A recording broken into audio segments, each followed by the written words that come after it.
Fantastic. That was a great way to start things off, and some comic relief. Love it. And thank you for all you guys do to keep workplaces clean and safe.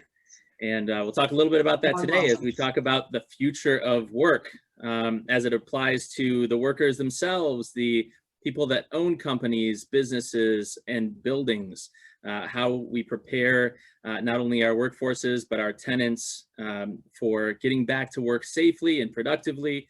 And as Lynn mentioned, I'm Nick Weiss, Vice President and Principal of Right Size Facility. And I am excited to share some of the things that we've been learning over the past 12 months with you. Keeping 120 people on our team busy and productive over this entire time without any layoffs meant a lot of learning, a lot of continuing education, and a lot of collaboration with people in our industry that are experts in each of their fields. So working with the different real estate firms and architecture firms and health organizations to find out what's best for each of our clients' buildings and workspaces has been a primary focus, and it's allowed us to collect a lot of information, and that's what we're going to talk about here. So it's important to remember that work isn't just a place. It's something you do. It's an action, and it's that activity that has to remain central to an organization or a business or a building's functionality. So allowing people to work in a healthy and productive manner is absolutely crucial. And it's really going to frame the success that we have in getting people back into workspaces. So as buildings and spaces adapt the expectations that people have for these property managers, facility managers, building owners, company owners are going to be absolutely crucial to success as we move forward. And how we maintain our culture and core values and collaboration and continue to do business, it's going to require us to consider how this has changed how we hire and retain talent, what the new expectations and demands for the workforce will be, and how we continue to communicate with and empower our employees and our tenants. The key word in all of this is going to be flexibility, because things are constantly changing. There's been more change in this past 12 months in terms of what we do and how we do it for our workspaces and our buildings than in many of our careers combined. So as we implement changes and measures to protect the workforce and encourage them back into the buildings that we manage and own, it's going to be crucial to be flexible, allow for choice-based work in the workplace, a mix of different ways of working, and on-demand spaces that allow them to get back in a healthy and productive way, and of course, wellness, which I'm going to talk about frequently today, and how crucial that is going to be to the success of offices and buildings going forward. We've reached an inflection point in the path of responding to the growth of business and the creation of spaces. We experienced a disruptive event that forced us all to take a step back and think and reevaluate and create continuity plans for workplace continuity, reentry, and reactivation. And then as we go forward through this, it's going to create an entirely new path that none of us could have imagined over a year ago. There's the traditional path and what would have been, and then there's this path towards the next normal that we're going to experience. And what that looks like is far different than what it would have been had we not experienced a pandemic. So being able to reimagine what the workspace and the office buildings and the common spaces where we heal and learn and eat and play are going to look very different than they would have had we not experienced a global pandemic. So the way we look at things in terms of what's happening and how to approach planning a workspace is the 3 Ps: people, place, and purpose. Now, as we look at these 3 crucial factors of any workspace, we want to make sure that we're focusing on each of them and that nothing gets left behind. And it's really crucial to analyze these, as there's a significant and unique opportunity to build an advantage through these 3 factors: people, place, and purpose.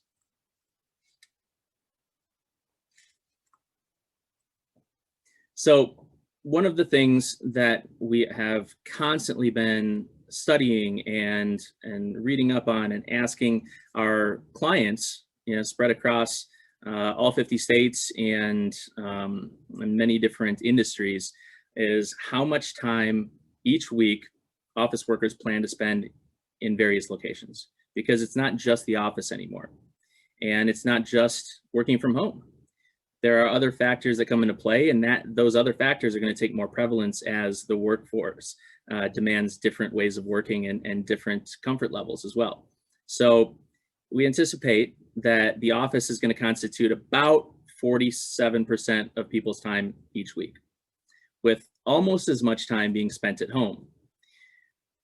One thing that's growing and really going to be an interesting focus moving forward for not only workers and companies, but landlords alike, is co-working. Now that is going to continue to increase in the coming days, months, and years, because as workers want to still get into a space and collaborate with a team or meet with clients, they may not want to go all the way into the office, or companies may want to downsize their workspace and utilize co-working spaces in their hubs of client base to still have a place where their teams can collaborate when necessary.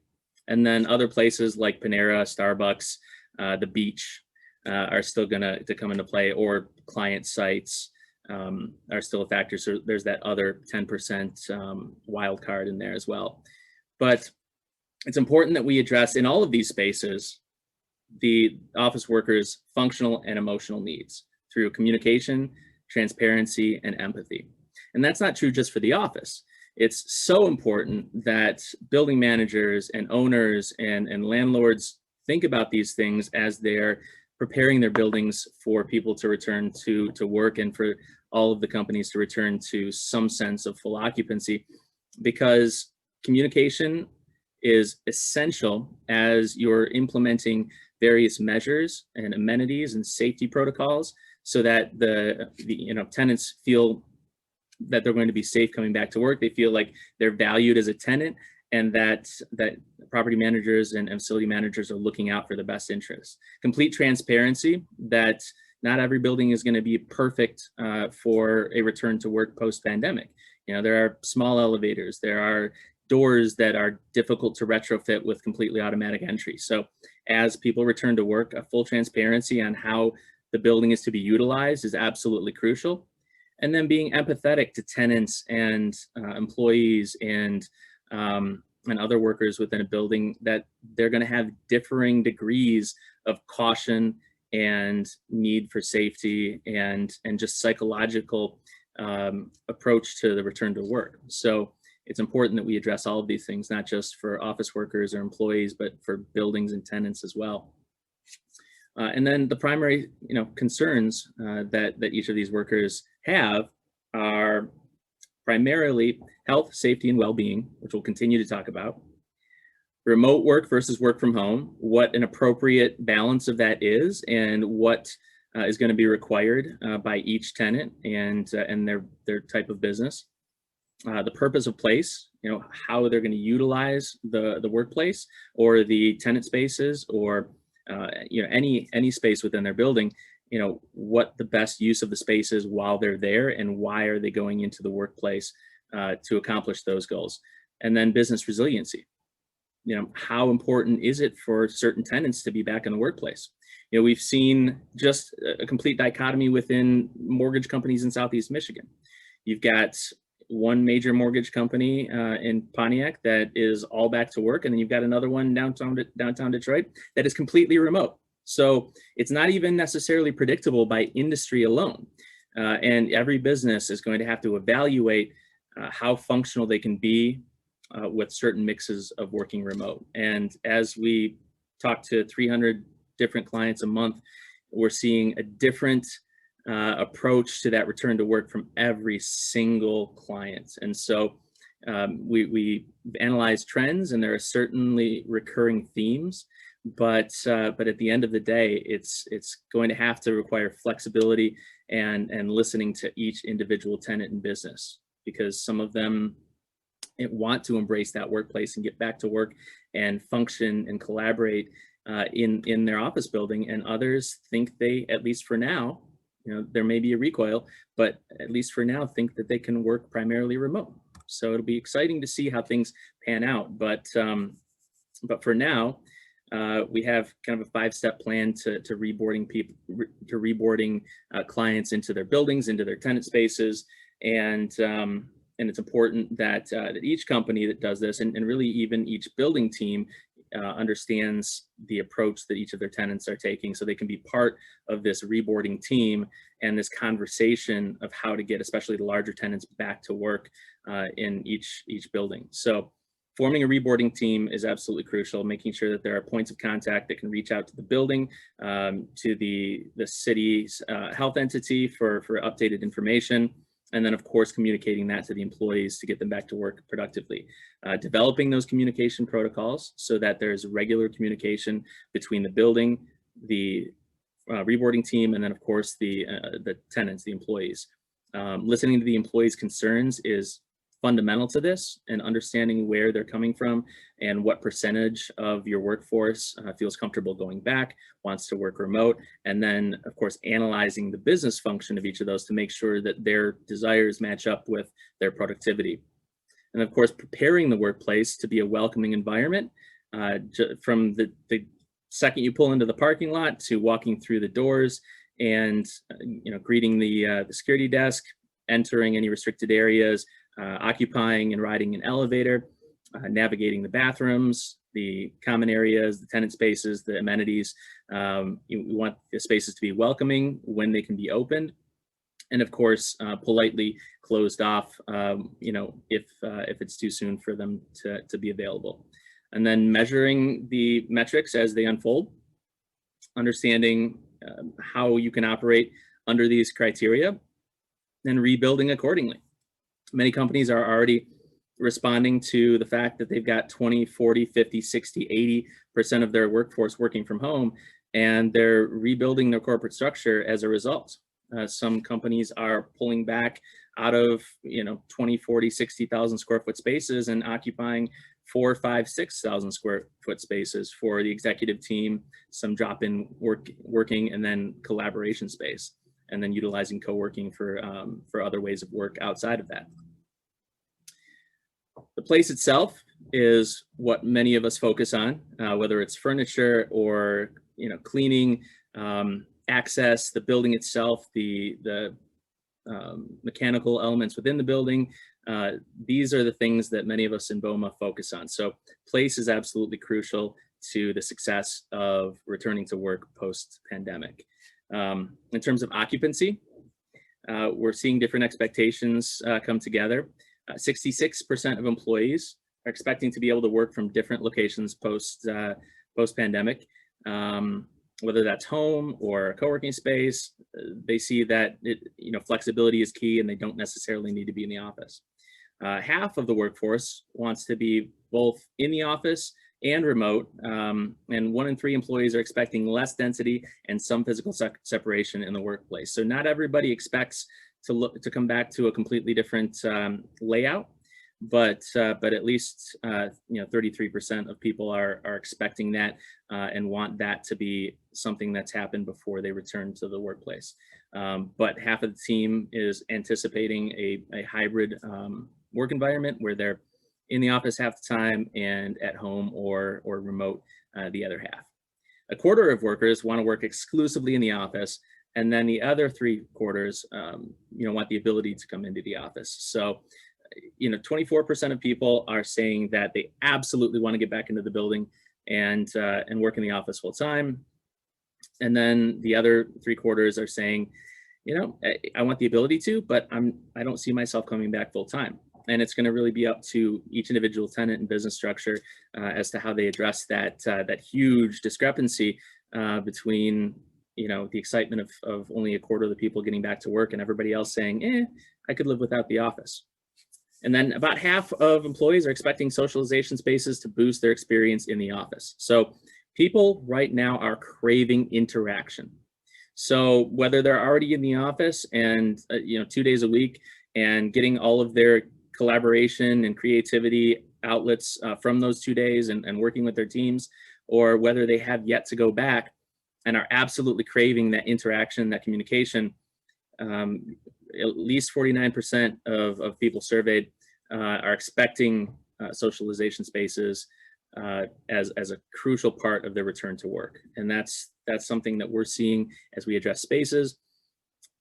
Elimination of a dedicated workstation for each employee, and the addition of additional in-office and in-building amenities that are going to allow people to gather and meet safely, distanced and separated for sure, but the ability to gather and meet is the primary function of the office at the moment.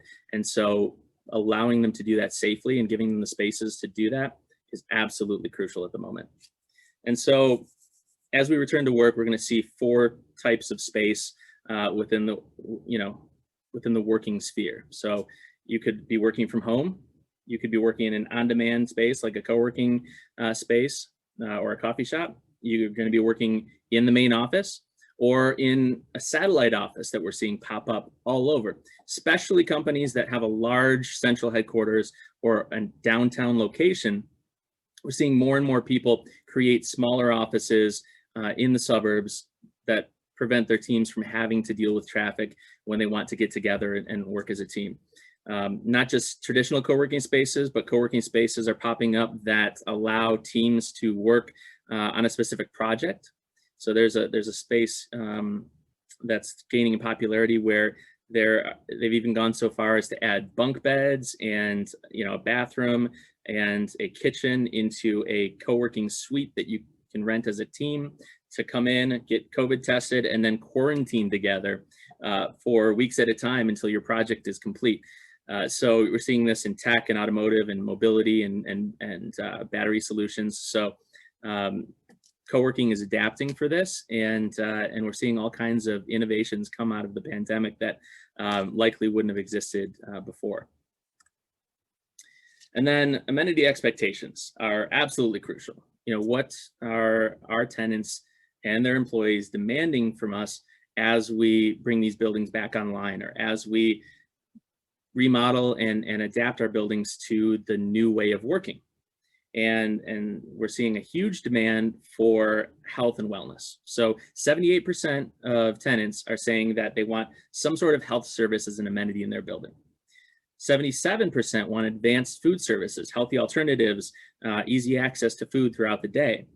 76% want well-being services, which includes yoga, meditation rooms, quiet spaces, therapists on site.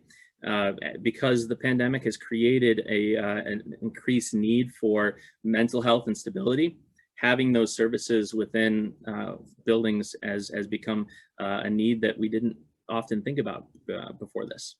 69% want sports services, gyms, classes, outdoor activities.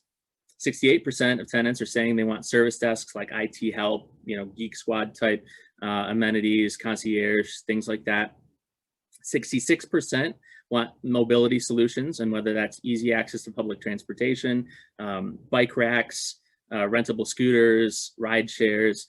Of course, this is more prevalent in urban settings, but also in downtown areas where there's easy access to other amenities like restaurants and gathering spaces, but also in areas where there is a lot of global interaction with auto suppliers and things like that, where if you fly in, you Uber to the headquarters or the building, having a ride share or something that can allow you to get to your hotel or get to somewhere to eat is also an important consideration. 63% want life is easy services. So just things that make life easier, dry cleaning, car washes, things like that. And 56% want cultural services, cultural diversity, factors, things that are enriching. And then surprisingly, beauty services and childcare were at the bottom of this amenity demand list. So probably because people don't anticipate going back to work if they've got children at home on a large scale. And I think, we've noticed that has influenced demand for childcare in the workplace, because people think that they can work from home much easier now than they could before. And whether that's true or not, and whether we see a backlash of that very quickly, remains to be seen. So as we return to work, safety is crucial. Now, it kind of ties into the well-being and wellness aspects of a building that people want to come back to, but safety is so important in this. And the 3 pillars include screening and tracking, distance and separation, and sanitization and purification. So as we look at these, we've all seen the technology improve tremendously, especially in our world. We're seeing different types of electronic screening. We're seeing protective stations appear where people can be screened manually, with that person being protected that's doing the screening. Tracking through apps and through signing in and answering questionnaires so that we know who's been in the building. But the ability to screen all of the people entering a building and tracking who's been in the building and whether anyone comes down with the virus is absolutely crucial. Distance and separation is another factor that many people have already addressed to some degree, but it's going to continue to be relevant. So even upon entry to a building, marking distance in entryways and reception areas, protecting security desks and concierge desks and reception areas so that the people working there and answering questions and greeting and checking people in feel comfortable and safe, having easy access to sanitization, keeping proper distance between any lounge and waiting areas, and potentially replacing those lounge and waiting areas with bleach cleanable fabric surfaces so that people aren't cross-contaminating as they wait for their appointments. Properly distancing those chairs, putting up screens and biophilia to separate people that are waiting and gathering in spaces. Greenery is not just aesthetic and calming, makes people feel invited and welcome and at home in a workspace or a common area, but it also helps keep the air clean, and it can act as a fairly effective space divider. So we have some fantastic biophilic teams in BOMA that we work closely with to implement these and then get them properly serviced by our fellow BOMA members as well, because nobody seems to have a green thumb in corporate spaces. So it's important to make sure that those are taken care of properly. And it's not just upon building entry. There's so many important spaces that need to be thought of. Obviously, in my world, the inside of the office is a big part of making sure that that the spaces are safe. This may not necessarily always be relevant for a property manager, but certainly for a facility manager. And as more and more buildings implement their own co-working and office center spaces, making sure that these spaces are properly distanced and separated, and that the finishes are antimicrobial and bleach cleanable is also very important. So keeping that distance, separating and reconfiguring spaces, and then implementing separation within those spaces like screens and dividers. PET felt, which is also acoustic and absorbed sound, is also an inhospitable environment for the coronavirus, just like cardboard. So utilizing things like PET felt to absorb sound and separate space is a great use of dividers. Of course, there's glass. Plexiglass has been found to be incredibly difficult to keep clear. As it gets cleaned multiple times, it gets cloudy. So utilizing actual glass as a divider is become preferable to the plexiglass that everybody threw up at the beginning of this. And it certainly served a function, but as we find that some of these screens, especially on common areas and reception desks, are going to be more permanent, we're replacing a lot of the plexiglass with glass that can be disinfected and cleaned without scratching or cloudiness. And then, of course, creating more shared spaces, because ultimately that is why people are coming back to the workplace. So allowing them to gather and collaborate in a distanced manner and a safe way is absolutely crucial. So utilizing not necessarily central conference tables, but individual meeting chairs with their own surface that can be cleaned independently, and you occupy it as your own. You can, these mobile chairs that you can see in the bottom left there can be, you can kind of slide back into the corner if you feel uncomfortable. They can be moved around. There's technology everywhere, obviously, as we continue to use Zoom and other technologies to share information and interact with one another. The need for those technologies to be inside of pretty much every meeting space and workspace is absolutely crucial. And so creating spaces that embrace that has been a big focus. And then of course, waiting areas, making sure that people feel safe and separated. Sometimes it's not enough to just put an X on a chair saying, properly distanced by sitting in every third chair. In many cases, adding screens and partitions is going to provide that added level of comfort. Not just in building lobbies, but in waiting areas for medical facilities and other areas that might get a decent amount of traffic. Even as we get vaccinated and return to work, there's still going to be that level of uncertainty and caution. So these measures are not going away anytime soon. Certainly for conference spaces, both within work, offices and in building common areas, de-densifying. So whereas previously you might have two training chairs to a training table, removing one of those and de-densifying so you have one person at each 6-foot table is the first step. And then adding in screens is another that takes it to the next level. As you can see here, putting a screen around each training table certainly provides people that added measure of safety, especially in instances where they're coming together from multiple areas. So if someone's using a building meeting space or a hotel meeting space or something like that, where they're coming together with people that aren't in their bubble, aren't in their office, that added level of comfort is going to be crucial because they don't know how safe they are as they interact with these people. These measures we're finding them slightly less necessary in smaller offices where people know who they're interacting with and how those people have been living their lives. And then of course, cafe spaces, many of them are closed right now, and justifiably so. But as they begin to reopen and prepackaged food is distributed and cafes and common areas and vending areas are slowly reopened, de-densifying these and providing separation is going to be crucial. And of course, the janitorial teams and the building maintenance teams are going to be working double time to make sure that these spaces are cleaned multiple times throughout the day.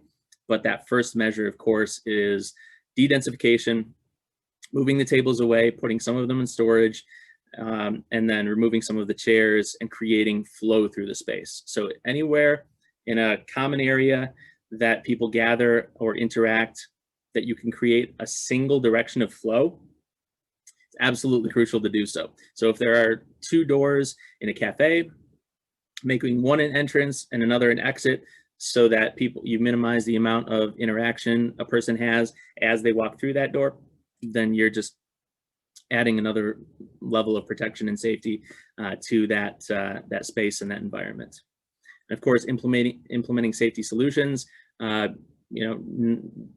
all sick of seeing sanitizer dispensers, but they're going to be everywhere, for the foreseeable future, if not indefinitely. And luckily, they are now readily available once again. They were getting exorbitantly overpriced and hard to find for some time, but now production has caught up with demand, and it's something that you can implement into a space quite easily. And any point where people are going to gather or touch something in the space, having a sanitization stand, preferably touch-free, is crucial. Handheld electrostatic sprayers, which we saw Lynn holding a little bit ago, are a great way to disinfect spaces in between use, especially as workstations become shared once again.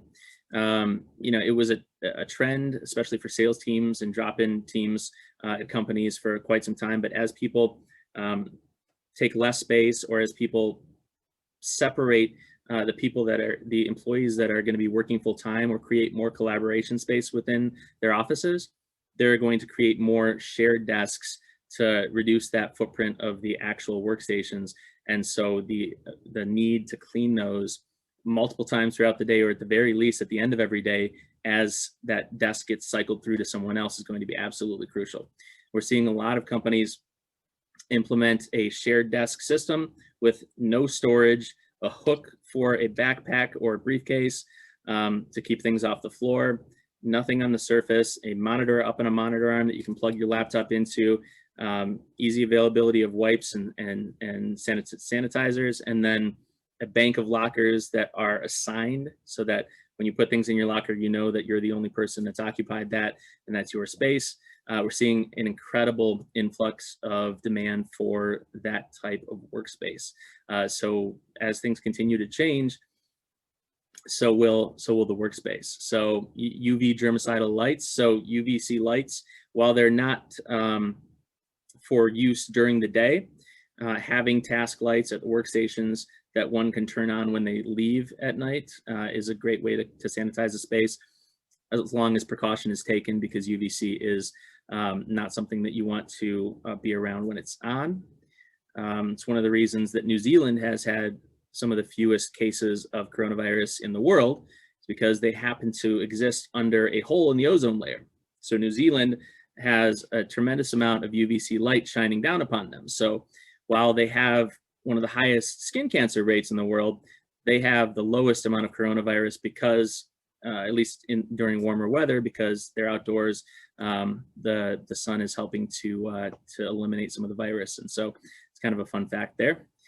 And of course, acrylic desktop or freestanding or glass screens throughout the space are one of the most popular things, not just in collaboration spaces, but between workstations. We spent the last decade or so removing cubicles from the workspace and adding in benching. So we spent the last 12 months adding back some sort of partition in between that benching so people can feel comfortable occupying their space once again. Cordless electrostatic sprayers, in addition to the handheld, are certainly another option.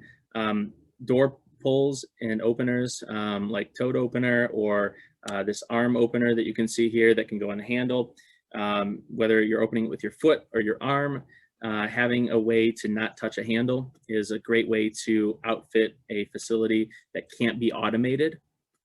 So allowing them that sense of security in lieu of or in anticipation of the automation of certain doors is a great way to allow people to feel more comfortable and healthier. And then, of course, having air purification systems within a building and within a workspace. So many of us have been talking ad nauseum about ways to update the mechanical systems in a building to allow them to be safe for the return to work.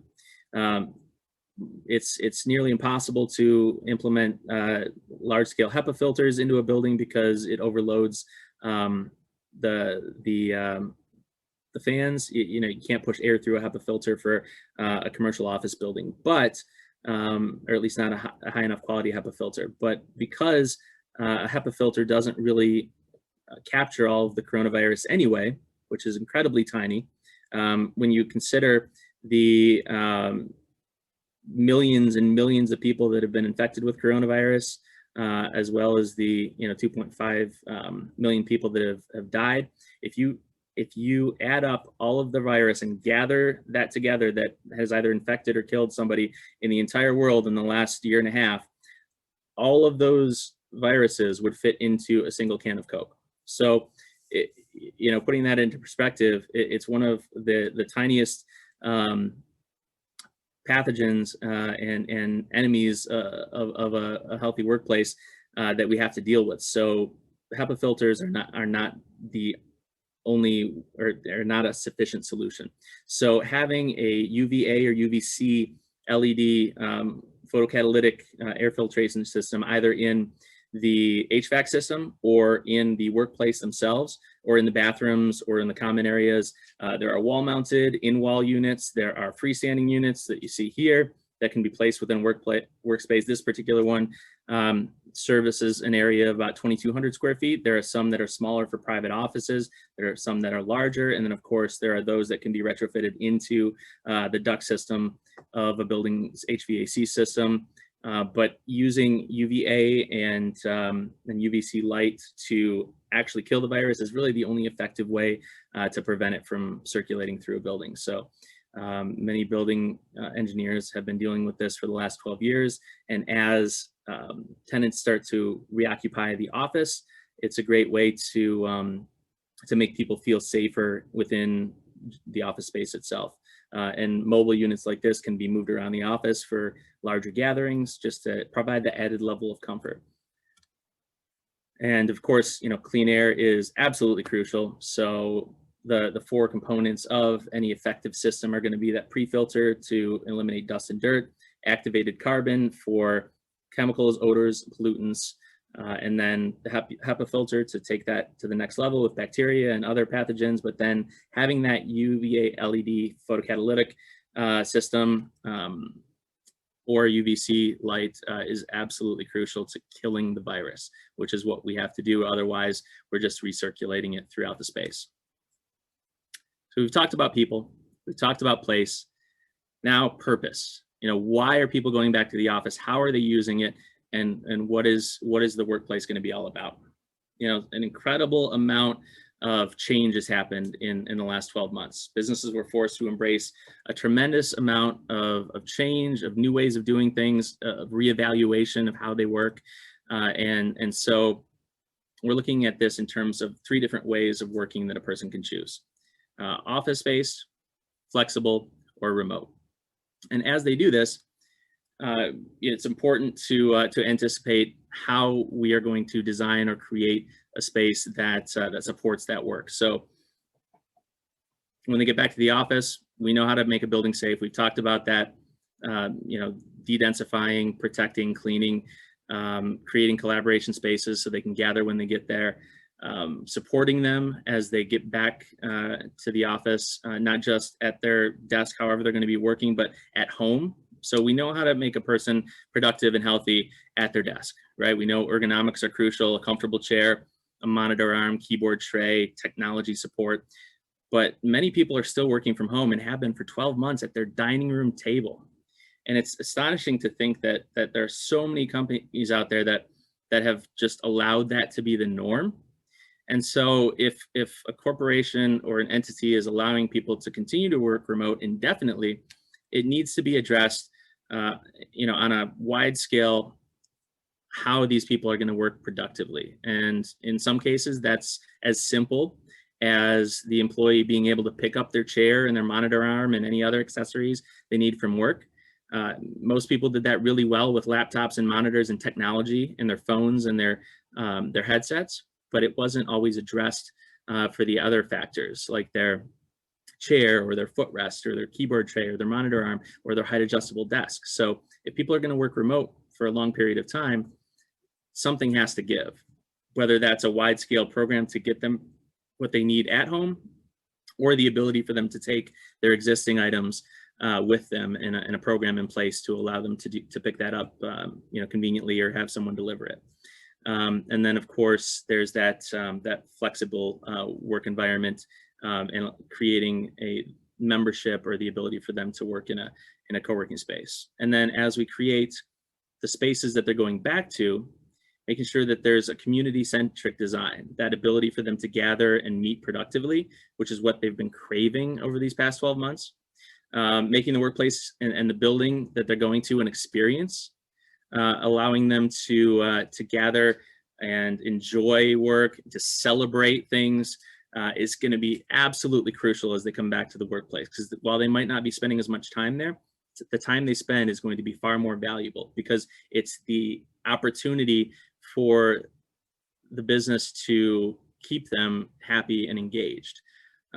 Remote work creates a tremendous amount of disengagement, disconnection from the culture of a company. And so, HR directors and cultural officers have been working overtime to find ways to get people, to stay happy and engaged at home. And so as you get back to work, creating an environment that's an experience, creating those communal areas, a tenant space, a building that they walk into and are welcomed into, not only feeling safe, but a beautiful space that they enjoy going to, is going to help that employer retain those employees, which in turn is going to help your tenant stay in business and continue to pay rent. The other factor is embracing technology. So having video conferencing rooms, not just in the office, but considering that as a tenant amenity is another important thing to factor in as you're creating spaces. So a community-centric space design allows people to gather, allows people to meet safely and productively, but still come together and communicate, which is going to foster growth in the company. That workplace experience we talked about, that's community cafes, that's biophilic design in meeting spaces, that is bright, airy spaces with natural light. It is wellness rooms for meditation and nursing. It is yoga studios, fitness areas, but making the building that people are returning to an inviting space, whether within the office or within the building, is going to be absolutely crucial to allowing these companies to still be successful and grow when many of their people are working from home at least half of the time.